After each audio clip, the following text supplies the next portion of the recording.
Om Sadashivasamarambham Shankaracharyamध्यamam Asmadacharyaparyantam Vande Guru Paramparam.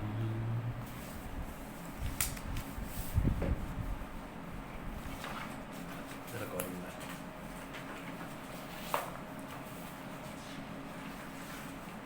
Get 147.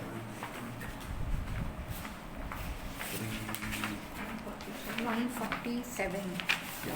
45, 46, 45, 46 we finished last time. Any questions, clarifications, or we go ahead? What's it? So one question I am having, getting, Yeah? you said it not from a concept of truth is not the truth. Correct. Means what? Okay.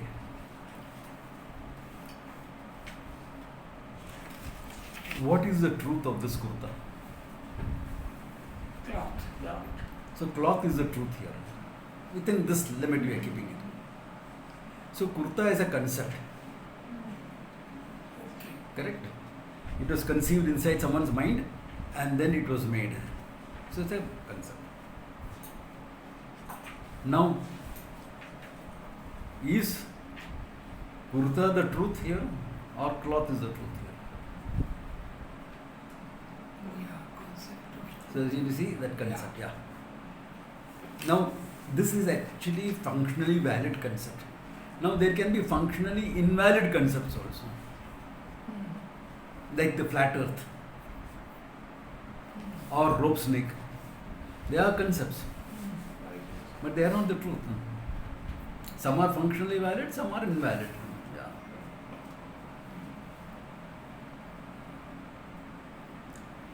So a concept of the truth is not the truth. Then how to relate it to Aham Brahmasmi? That is a reality. We are negating all concepts, all the concepts that you have about yourself. Apavada. Adhyaropa apavada. That is apavada, no?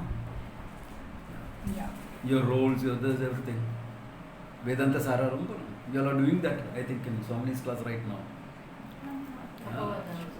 Adhyaropa apavada, no? Yeah. We are doing, So that's why the whole thing is we happening. were doing that. Yeah. No, you and me. So the truth is revealed after you negate all the concepts.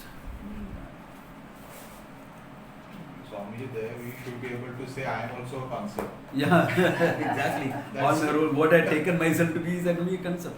Ahankara is only a concept. Sense of it. I mean, there's so much, like kurta as thread. Yeah, I know. You go to the reality finally. Yeah. So I stopped at just this level to understand that concept and truth are not the same. That is why Vedanta understanding has to be non-conceptual, essentially. Can't conceive of it. And non-conceptual understanding is possible because I already know I am. If that was not there, it would not be possible. Yeah. Because I am, we can say all these things. Yeah.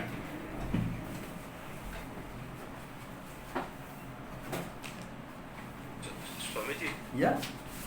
so when we say we can't conceive of it, does it mean it cannot be a matter of experience? Is that what? Experience as well as any descriptive conjecture in your mind.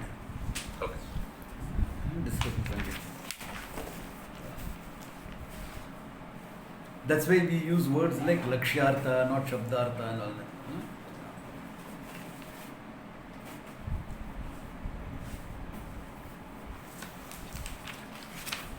In fact, when you are studying Vedanta, the less categorizing you do for anything, better it is. Though a book like you study right in the beginning, like Tattva Bodha, will start with categories. Because you're just getting the basic terminology clear. That's also not categorizing. That is just making you familiar with the terminology. Yeah. That finally you have to drop all those concepts.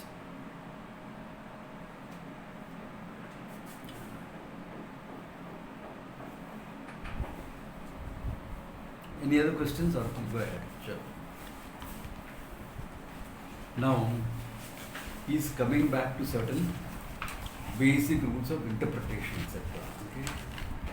So today is relatively simple, but next class may get a bit complex with Lanjabashya, what they say. Okay, thanks. All right. He says, Yadyapi Shastra Tatparya Vidam Anukramanam Drishto hi tasyartha karma avabodhanam ityevamadi tataha tad brahma jignasa vishayatva advidi pratisheda shastra abhiprayam drishtavyam. Bringing back the old argument.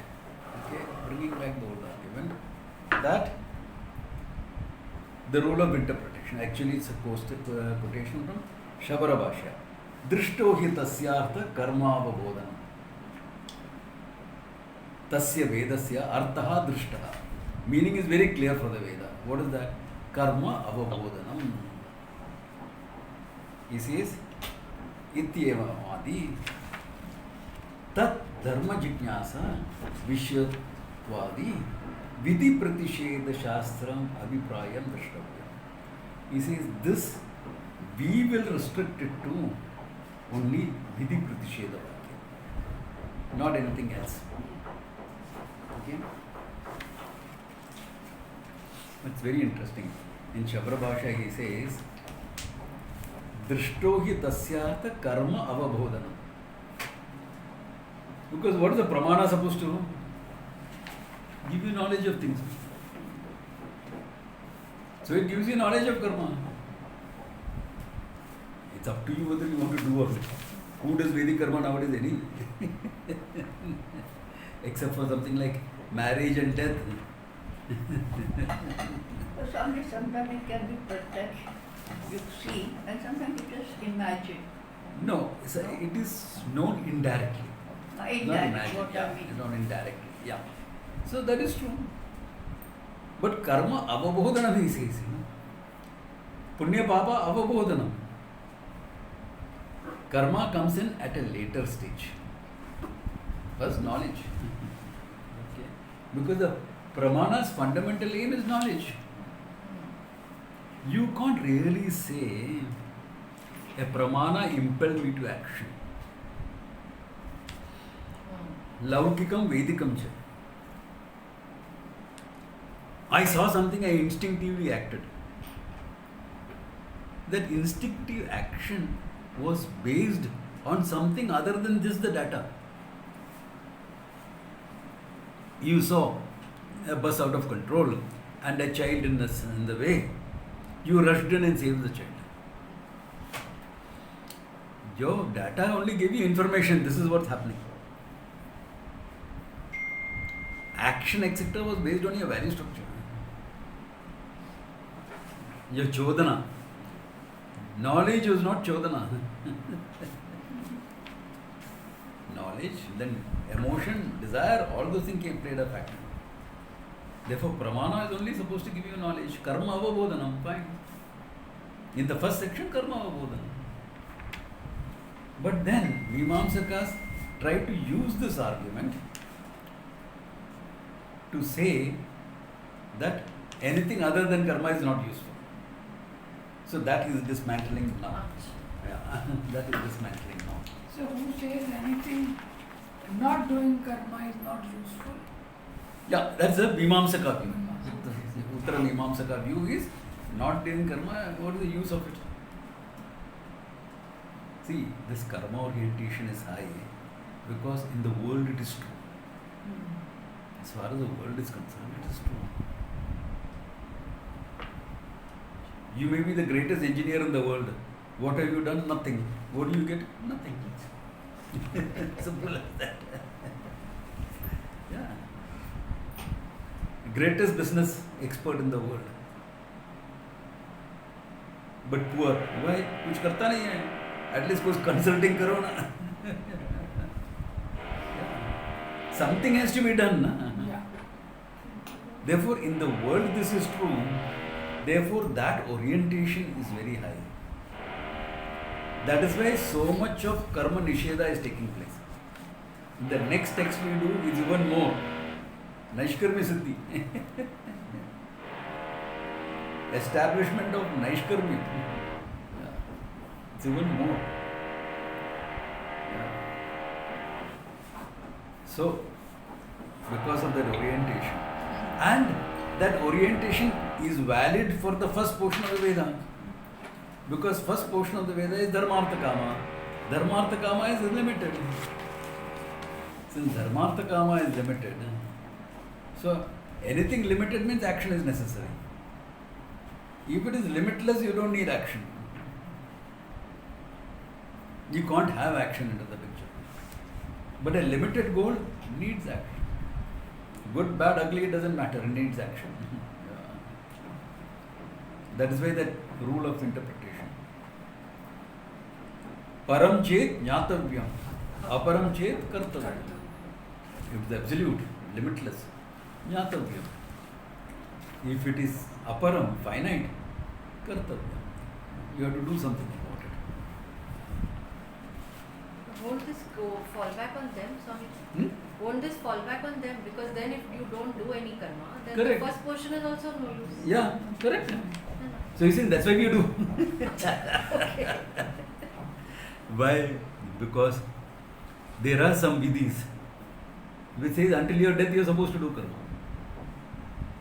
See, the karma section say certain karmas you are supposed to do right up to your death. Nitya naimittikam, for example. You are supposed to do all the way. Not the way. Yeah.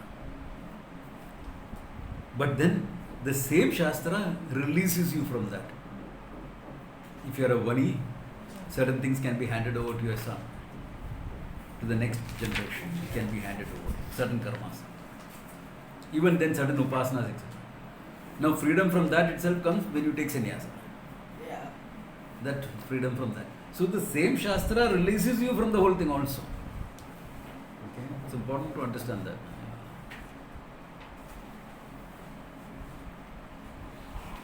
Because if the Shastra enjoins, only the Shastra can release. If the Constitution gives you, orders you to do certain things, it's only the Constitution that can give exceptions to that also. You can't give something else, give an exception. Yeah, Supreme Court does it by interpreting the Constitution again. You can't overrule the Constitution. You have to only interpret it differently. Yeah. Swamiji, that's why this argument also extends to the Vedanta, and they say that Nididhyasanam has to be done to... Yeah. So it That's why they're comes bringing from it. No, that is the answer. Apicha, another statement. Amnayasya kriyarthatvad anarthakyam adadarthanam. Amnayasya vedasya kriyarthatvad. Because it's meant for kriya, any other statement is useless. Okay. Ityate etad ekantena abhyugamagacchatam bhuta upadeshanam anarthakya prasanga. Therefore, what? By talking about what is already there, it is pointless. There is no point in the Veda talking about what is already there, like the Atma Brahman. It's already there. Kya karne kaise? It's already there. Vastu Padeshanti. Pravritti Nivritti Vetanekena Bhuta Ched Vastu Padeshanti. Bhavyartattvena. Kutastha Nityam Bhutam No Upadeshariti Ched Ko Hetu. He says, what is your hetu for saying it is useless? Yeah. Now, what is the argument here? Okay.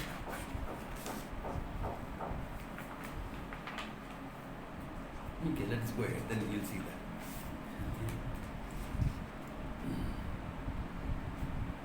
He says, Nahi bhutam upadeshamanam kriya bhavati.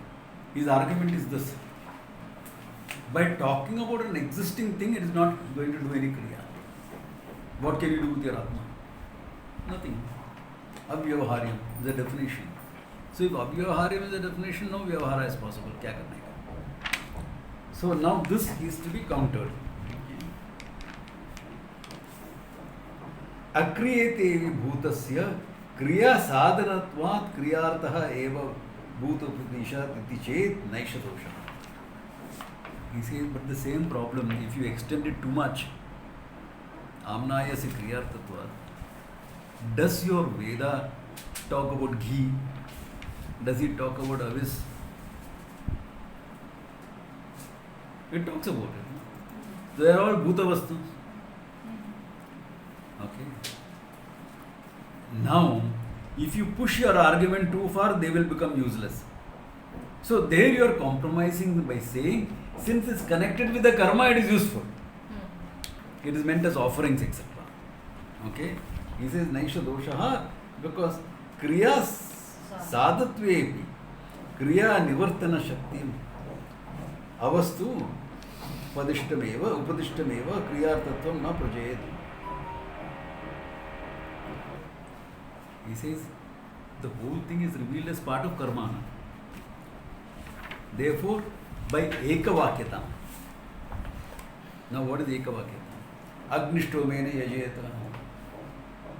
That is the main vidhi. Then certain bhuta vastus are presented here. That means what? You are not taking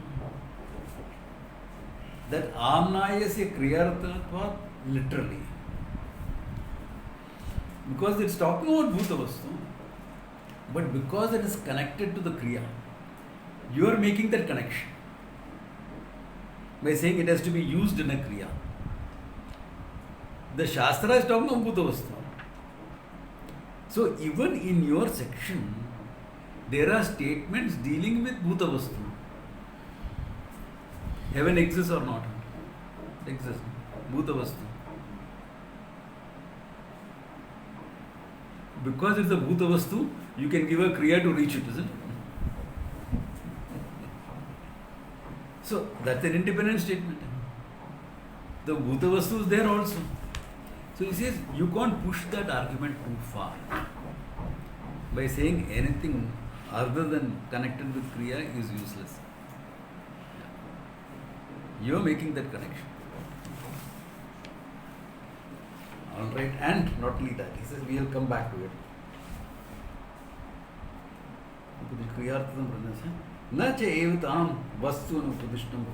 But the same thing cannot be said for the Atma. Even though the Bhuta Vastu, there is no connection with Kriya. Okay?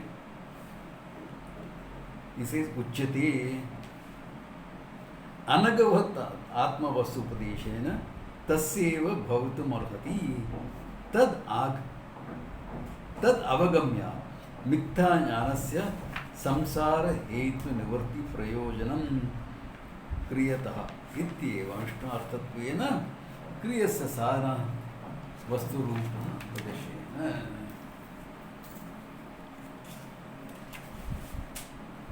Okay. Now look at it, he says.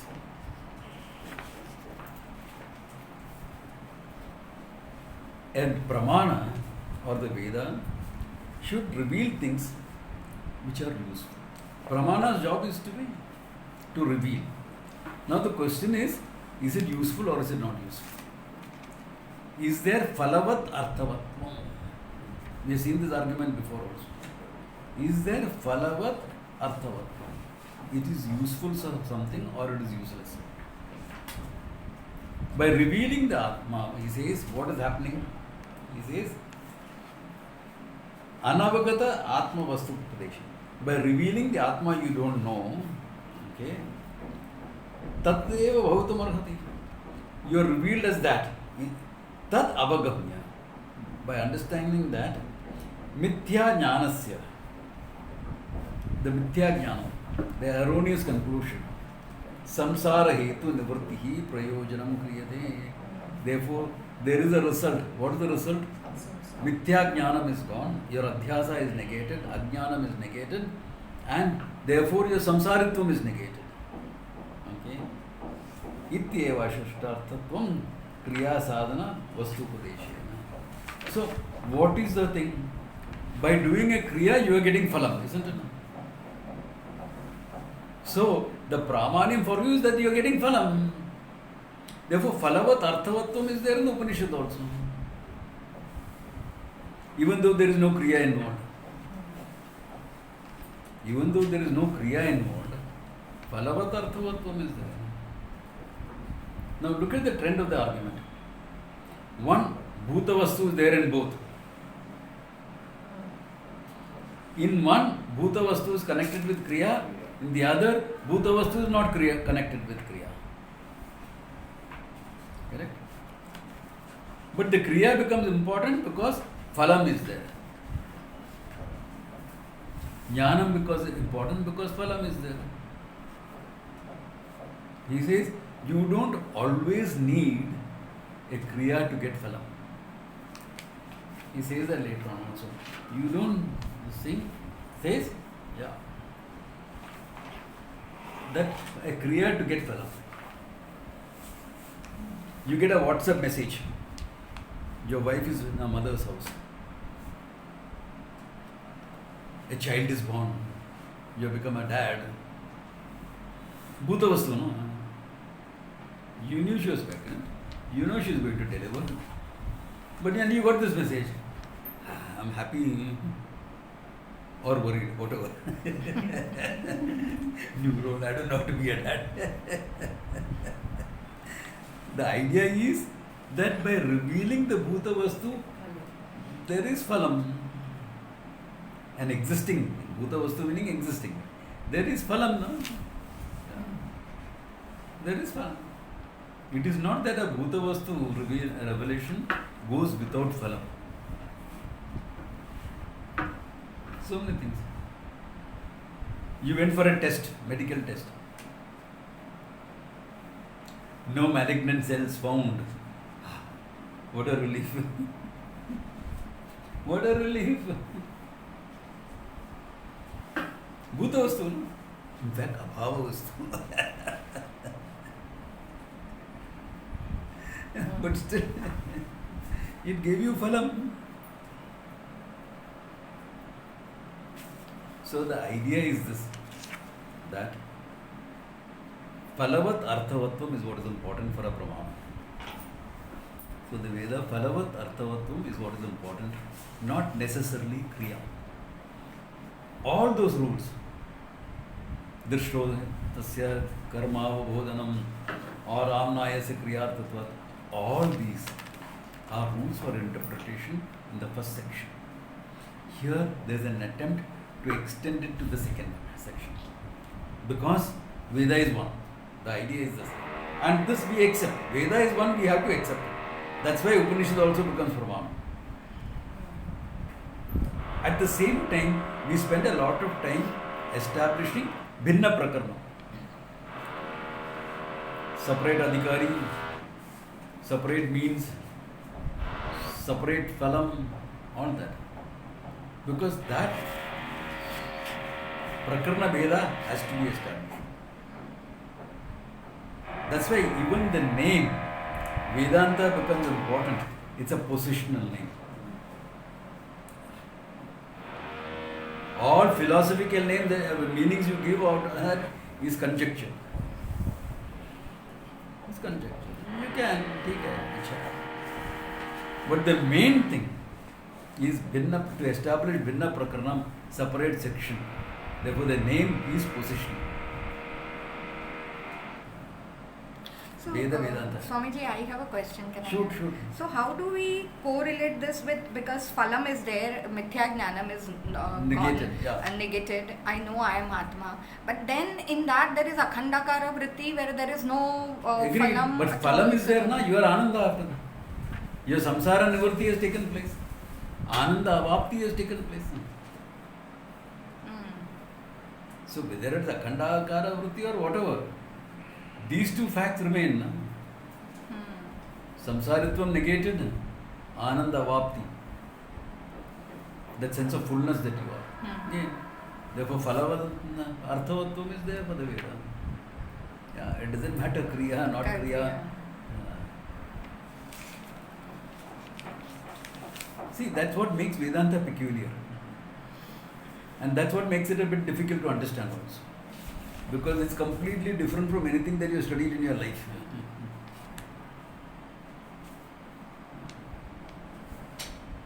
So it's a very unique position in human knowledge, meaning knowledge that can be gained by a human being. All knowledge is Ishvara, that's a different thing. Yeah. That's why we don't invent knowledge, we discover knowledge.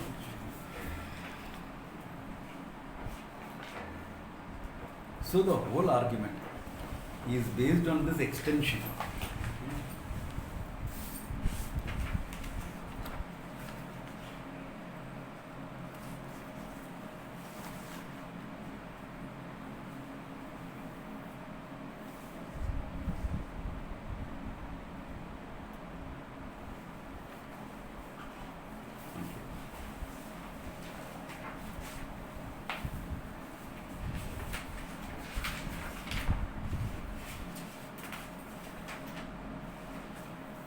So this, the other argument also has to be kept in mind. What is that? That a Bhuta Vastu is revealed even in the first section of the Veda. Then what is the difference? By revealing Bhuta Vastu, the Veda does not stop being a Pramana. You may add that in the first section, Bhuta Vastu is connected with the karma. Fair enough. That's where we switch and say it has to be, phalam has to be there. Why are you doing any karma for? Any karma. Karma yoga or otherwise. What are you doing a karma for? Because I want the phalam. So generally what happens? Knowledge, action, phalam, isn't it? This is true. Right from the dawn of human beings, we are living in knowledge-oriented society only, okay? It is not that someone suddenly today we have become knowledge-oriented because of software and things like that. How much knowledge is necessary to track a deer and hunt it? You put a modern man in the forest like that, he will starve, die of starvation. How much knowledge is necessary? So, knowledge. So, in that knowledge, there are two things. One, the knowledge of the goal, knowledge of the means. Knowledge of means and ends. And means. Then, after that knowledge, action. Then, result. This is the general pattern in the world as well as the first section of the Veda. You take anything in the world, it follows this pattern. Okay. Now, when you come to Upanishad, what happens? Moksha, end presented, means jnanam present. Then you gain the knowledge, what happens? Kriya is not necessary nor possible. It's important to understand. Kriya is not necessary nor possible. With the Atma Jnanam, what Kriya are you going to do? Okay. With Brahmatma Jnanam, what Kriya are you going to do? In fact, it is a cessation of Kriya.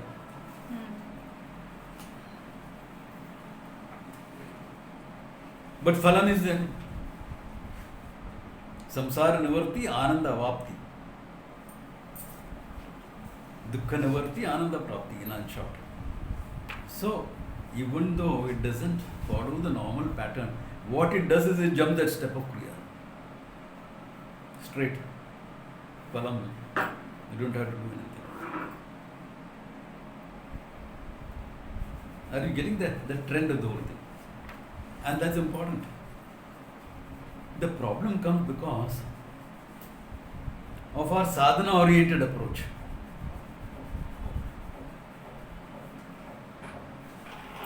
Now sadhana is there. For what? This knowledge has to take place in our mind. So that mind should be a prepared mind.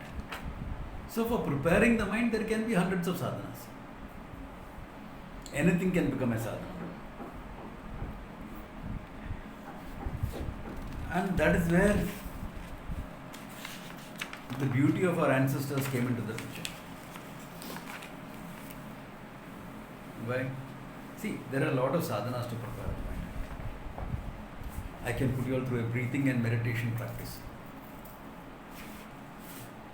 1 hour every day. समझी, once a week class attend करने को मुश्किल हो जाता है, अभी 1 hour every day किधर बनेगा? Time factor.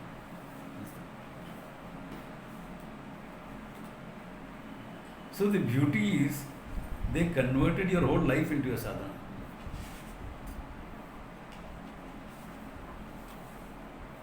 See, other disciplines also will talk about it. Every discipline, if you are talking about growth, will talk about making that practice 24/7.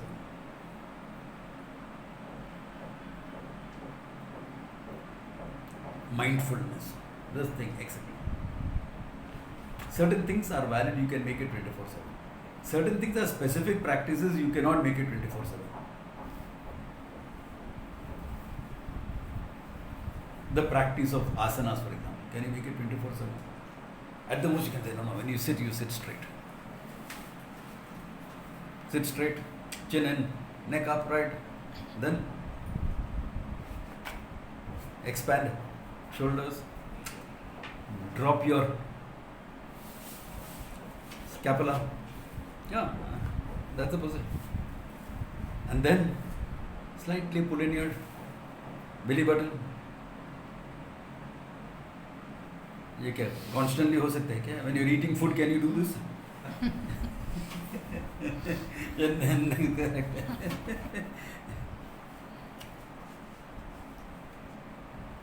Yeah, taking a class, I can't have to look at people. No?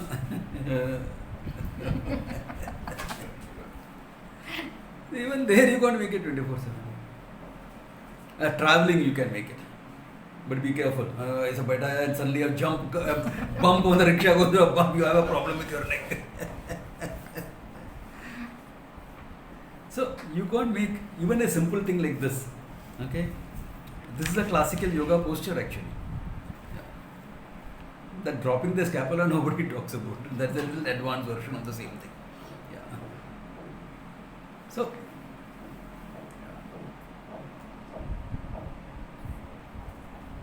you can't make it 24/7. Mindfulness, little bit you can make it 24/7. थोड़ा वो कर सकते हैं. Being alert, awareful, etc. You can make it. But Karma Yoga is 24/7. It doesn't matter how busy you are. In fact, better if you are busy. So what they are doing is, they are using your life, your pursuits, your daily occupations, your duties, your desire prompted activity, everything for your growth. The worst thing a student of Vedanta can do is have a desire and not do anything about it, suppress it. It hit back when you don't least expect it. Yeah. So desire prompted activity, everything. All that is used to get your mind ready. So karma comes in only to get your mind ready. In fact, what type of karma? Is it any particular karma? No. It's living your life to gain some maturity. Pariksha lokan brahmanaha nirvedamaya. He gained that vairagya and that desire for knowledge after having examined the world, living a life. He doesn't say experiencing everything. He says examining everything. You can go through a whole experience and not learn anything from it. No? You can go through an experience and not learn. Or you can go through an experience and learn from it. But learning will come only with pariksha, examining it, analyzing it. Logically, properly, without bias. Otherwise, you will draw your own conclusion. Because how you interpret an experience matters. You remember my story now of that Padri? Worm in water and worm in whiskey. Whiskey it dies. That means what? You drink whiskey, you will not have worms in your stomach. Pariksha is limited there. Pariksha is with a bias. The bias is my love for whiskey. Yeah. In fact, many of us grew up hearing this whiskey. Huh? Whiskey को नीर लायो, किच किच दूर करो. We grew up hearing all these things. Anyway, jokes apart. Your pariksha has to be appropriate, without bias. Now, whiskey goli lo and whiskey goli lo. Who will hear it like this? Someone who has a bias towards whiskey. How will you hear it like that? These are all old sailor jokes.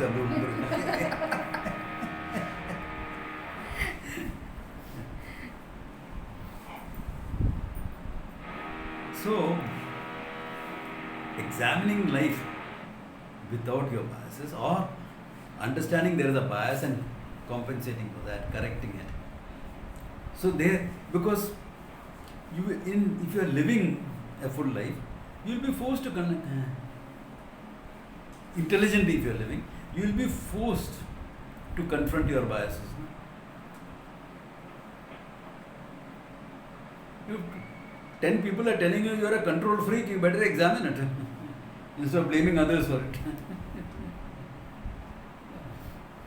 If 10 people are telling you are not assertive, you better sit down and have a look at it. No? I'm being taken for granted all the time. That means there is something off in your behavior. You are being too submissive.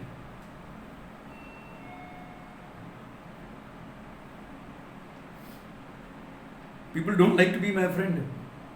Maybe you're too aggressive, too argumentative. Look into it. Yeah. Life will teach you all these lessons. If you are living intelligently, life will teach you these lessons. Therefore, it is not a particular sadhana we are talking about. You can have particular sadhanas in Vedanta. If a certain thing is necessary, fine, do that. It's not a global thing.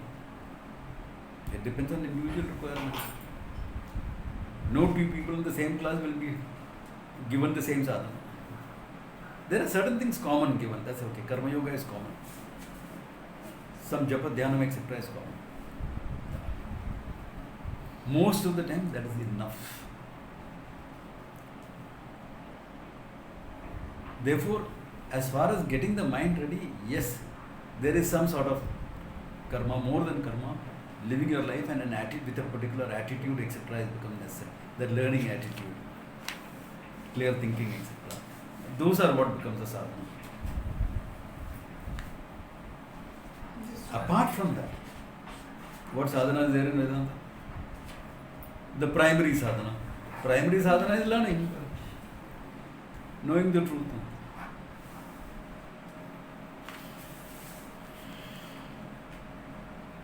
Therefore, what is the sadhana in Vedanta? Learning. Or kya? You learn. Because the whole approach is cognitive. But here is where, when people learn, they tend to get academic about it, categorical about it. Because it is easy. That's how you learned everything in life. And once you categorize things. Like say if you are studying physics, you categorize things, there is some clarity. In Vedanta, you try that, there will be lack of clarity. Because the truth is not a category. That's what you do in Nyaya. Vaisheshika was the forerunner of science.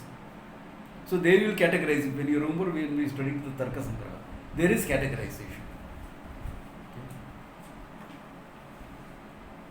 Dravya, Padartha, Guna, etc. Padartha will become Dravya or Guna. Then Sambandha, Samavai, all that is what categorization. Because that helps you peg your knowledge and work as far as when you're dealing with finite things. Every finite thing belongs to a category of things. Remember that example? Go, cow. How do you say cow? The word cow actually means cowness. The qualities that are inherent in a cow.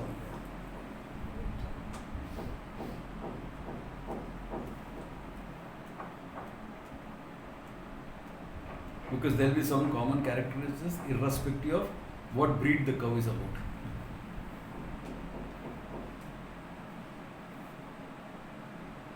So all this is categorical understanding. Then we come to Vedanta, we try to do the same thing, categorize. I have seen some teachers also doing this so that it makes it easier for the student to understand. But that understanding is very shaky and very, very, very basic. Completely, totally basic.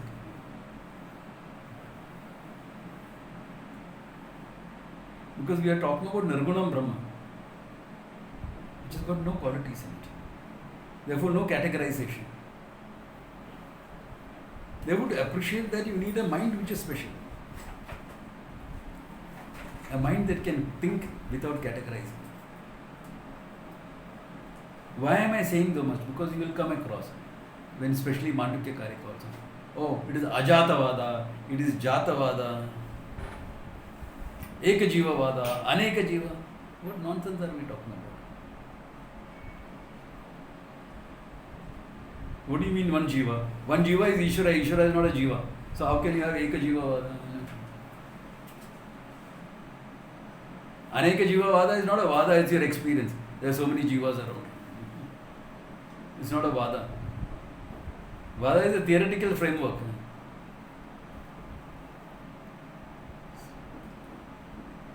So Vedanta is talking about Ekameva Advitiyam Brahman.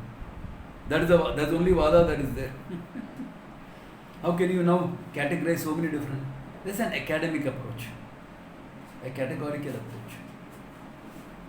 That doesn't lead you to the truth. It's important to understand this because you will come across.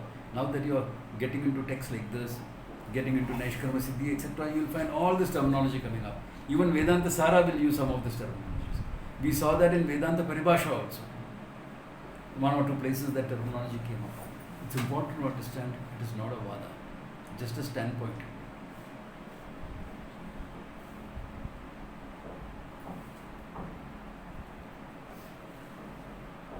So, Swamiji, Okay, now suddenly, can one I second. ask a question? A sudden thought came into my mind right now and I am asking you all for feedback on it. After the Brahma Sutras are over, would you like me to pick up a few of these Vadas and show how it doesn't work as a Vada? Yes. Yes. Okay, we'll do it. Yes. Yes. We'll do it. Yes, Swami. Okay. I seen enough heads nodding to say okay. We'll do it. Because this is important to understand this.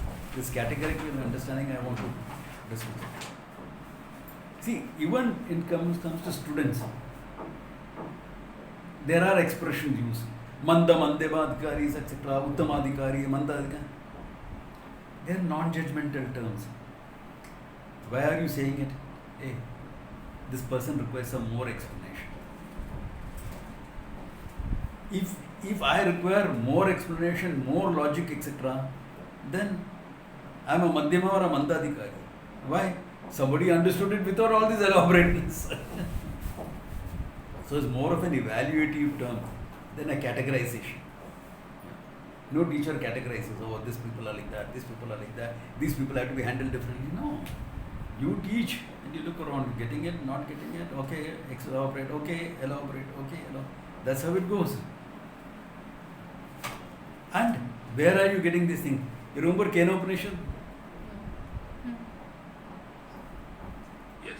He talked about the eye of the eye, the mind of the mind, etc. Then he said, If you think you know, you don't know. Yeah, if you don't know, You you know. know. And then he looks around to see who has got it. The teacher looks around. So one student says, Suvedeti, I know. Huh? What did I just say? Naham manye Suvedeti, I don't know of it as an object. No na Vedeti Vedacha. But not that I don't know, I know. Vedacha. I know it as myself, not as an object. Then he looks around. Yonas tad veda, no na Vedeti Vedacha. Among us who understand my statement, I know and I don't know. He also understands. But the Upanishad doesn't stop there. It continues. Why? Because there are some people who got it, some people who didn't get it. So he elaborates. Finally, after the whole Upanishad is over, what happens? One student gets up and asks, please teach me the Upanishad.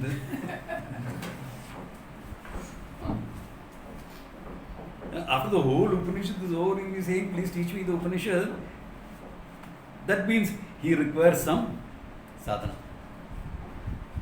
Okay. Therefore, Satyam does that, etc. The teacher gives that. That's all. Okay. Okay. Your question. Yes, so the mind that you talked about that understands that this is not categorization, etc. Even by Parikshalokan or anything, you don't get that kind of a mind, except understanding that the categorization will not work here. Yeah. Isn't that true? Yeah. Because no matter of sadhana or this will get you that kind of mind, except is that correct? Is correct. And that is why do I use so much of humor? Every teacher uses some humor. It may be more or less. Like in a class like this, it may be less. In a camp, it is more. Why do I use that? Break patterns of thinking. This is part of the teaching methodology. Very few people will talk about it as a teaching methodology. But this is training your mind to flip logic. Because what is a joke but flipping logic?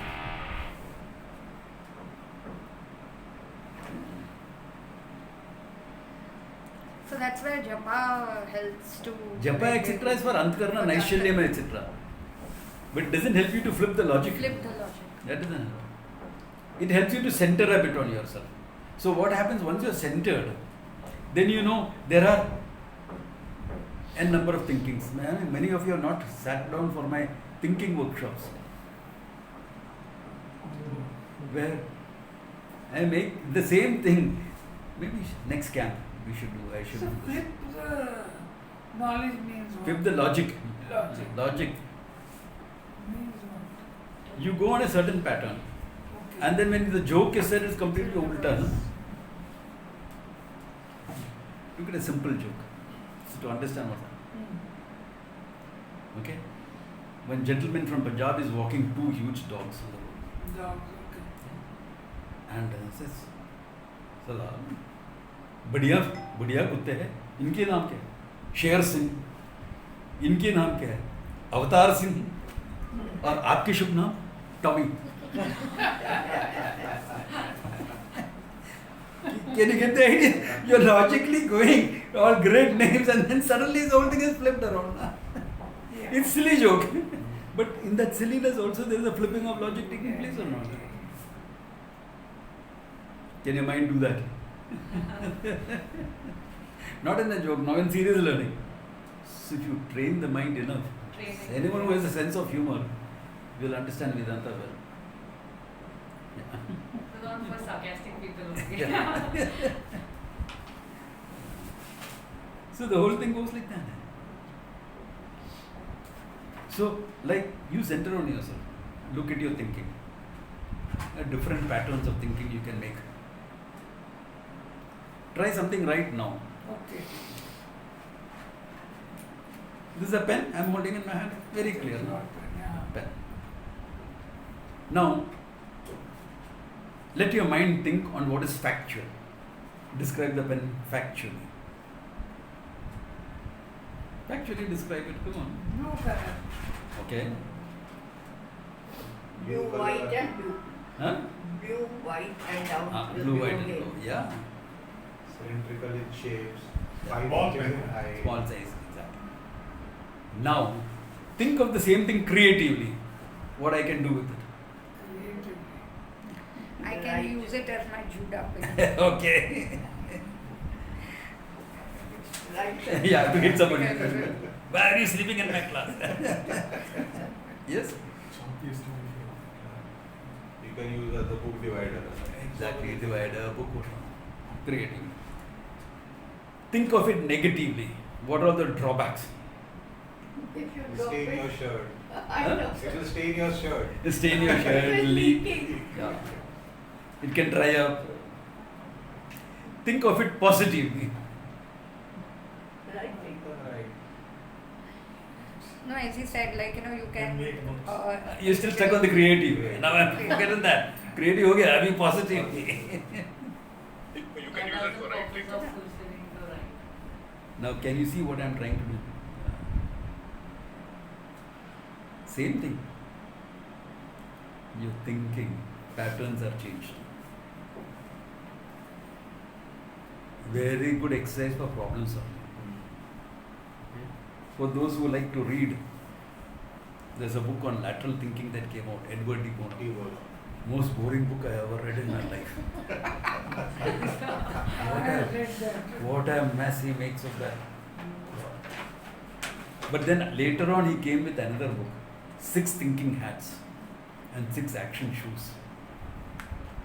That is very good. Very brief, doesn't explain enough. Very brief, he makes you good, excellent. Think of that, do that.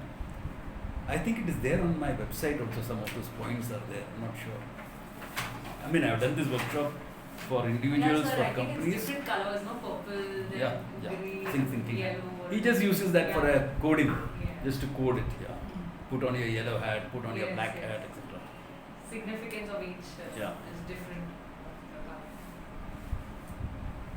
It's good for brainstorming ideas, etc. But here I am using it not for brainstorming an idea. I am using it so that you are aware of your patterns of thinking and you can change it whenever you want. Your thinking is a tool in your hands.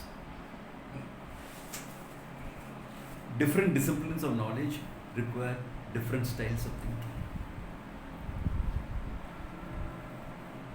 If you are studying physics, you need a lot of categorization. If you are studying quantum physics at the same time, a lot of this categorization break down.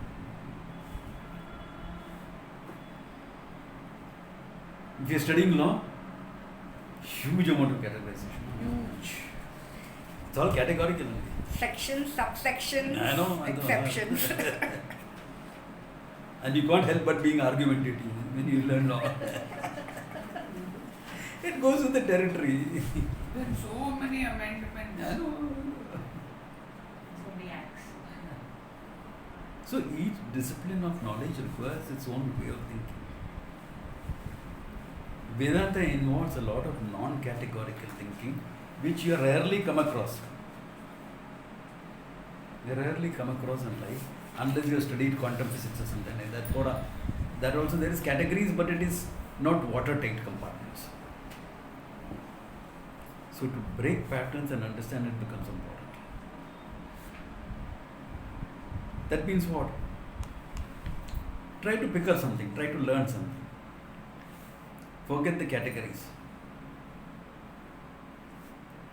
Now, at higher levels of knowledge, this is done in many disciplines. I have a friend who teaches physics for postdoctoral students. Those who already got their doctorates. He is at here, Tata Institute of Fundamental Research, Kolaba.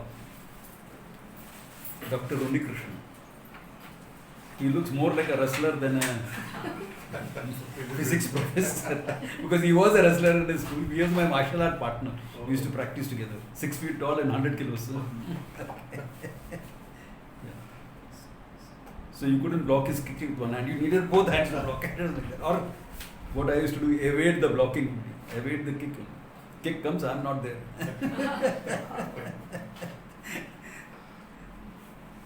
Normally you're taught to block. No, Come, you are not there. You shifted the category. Can you see that? It's applied in medicine. So he does the same thing. You will get a doctorate come up and explain something with formula, this, that, etc. Okay, rub that all off. Now, without a formula, without this thing, explain the same thing. You see how much they struggle. Then once a year, 1 week, school students come there. He'll explain atomic principles using talcum powder and magnets and everything. Wow. He has learned to break that categorical thinking. Another couple of years he'll come to Vedanta. Waiting. आ जाएगा. किधर जाएगा? Are you getting the idea? How to get that trend into non-categorical thinking and then understand the whole thing.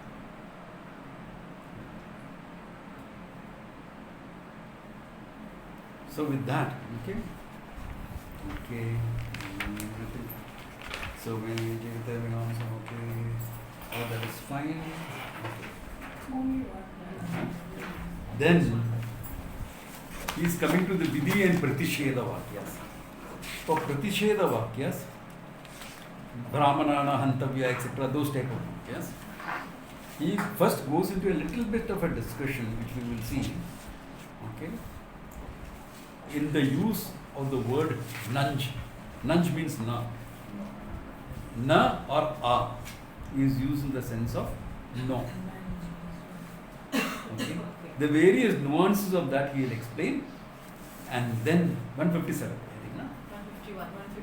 151, 47, yeah. We will see that. So this next section is called the Nanja Bhashya. Okay? So the Nanja Bhashya. Okay. So we will see that. Huh? Negative.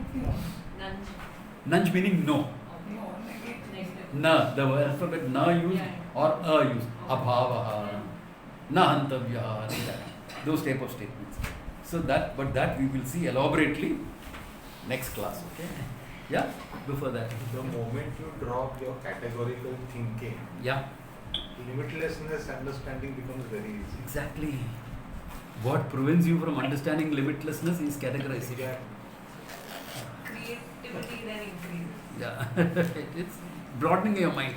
Not exactly an experience. Yeah. But as humans evolved, so Yeah. we started, as knowledge became bigger, so you start making categories. Exactly. largely. Exactly. So even today, all the software, RDBMS, nothing will You work categorize without because categorizing the files because and all that. even medicine, body is one whole, but you have different people looking after different pieces.